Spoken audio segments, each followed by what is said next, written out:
The Fisherman and His Wife.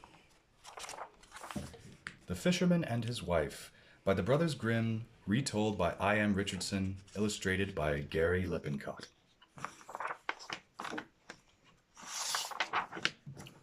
Once upon a time, a poor fisherman lived with his wife in a tiny hut by the sea. Every day he would go down to the water's edge and throw his line into the sea. One day, when the water was particularly bright and shining, he pulled in his line and saw that he'd caught a big flounder.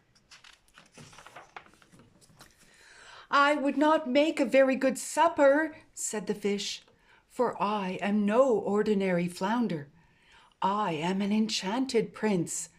Put me back into the water and let me swim away." Without a moment's hesitation, the fisherman tossed the flounder back into the sea.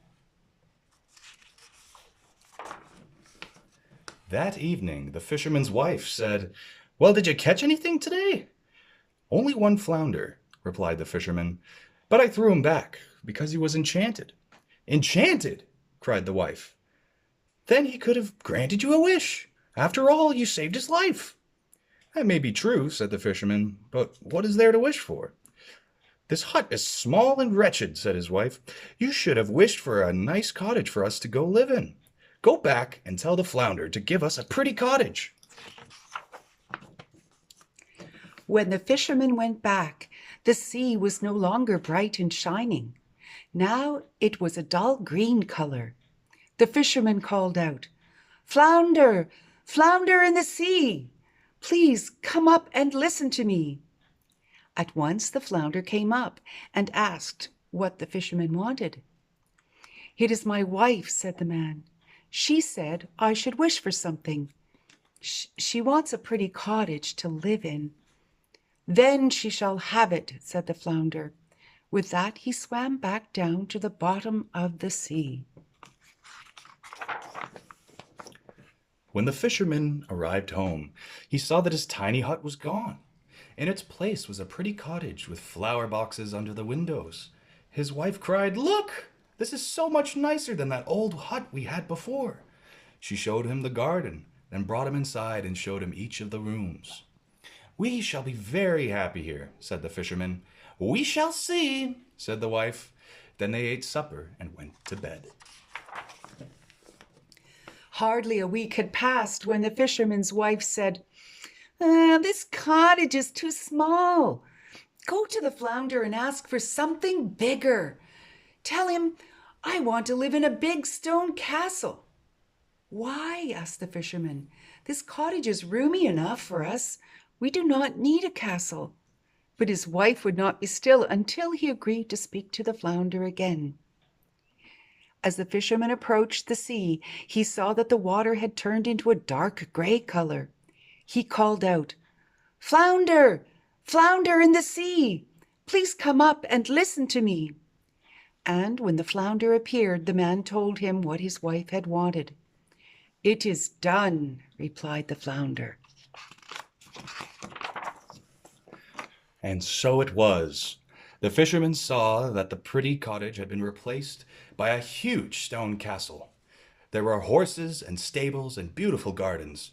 Inside the castle were marble floors and rich tapestries, crystal chandeliers and expensive furniture.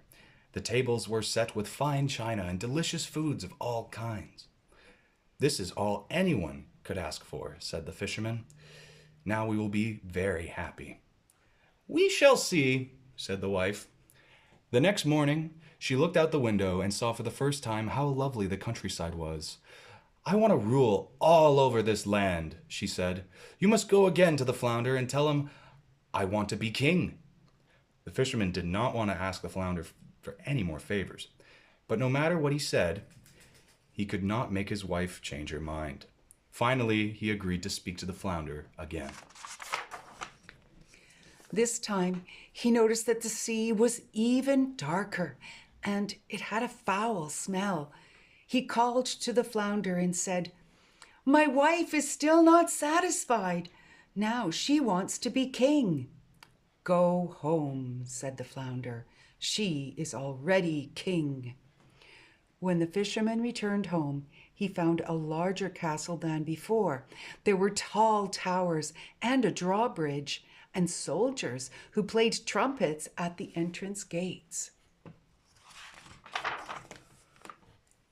Inside, the lords and ladies of the court were lined up on either side of a huge golden throne, and on the throne sat the fisherman's wife. "So, wife," said the fisherman, "now that you are king." And his wife said that she was. The fisherman sighed and added, "Then we need to wish for nothing more." And his wife replied, "Oh, on the contrary, I've found that a king's life is far too boring. There is nothing to do but sit here from sunrise to sunset. To be happy, I must be an emperor." Now the fisherman tried to convince his wife to be happy with what she had, but nothing would change her mind. So, with a heavy heart, he went back to the sea and called to the flounder. The water was nearly black, and huge waves pounded upon the shore. "Now she wants to be emperor," he said when the flounder appeared. "By the time you return home," replied the flounder, "she will be emperor." And he swam back to the bottom of the sea. When the fisherman returned home, he found a magnificent palace.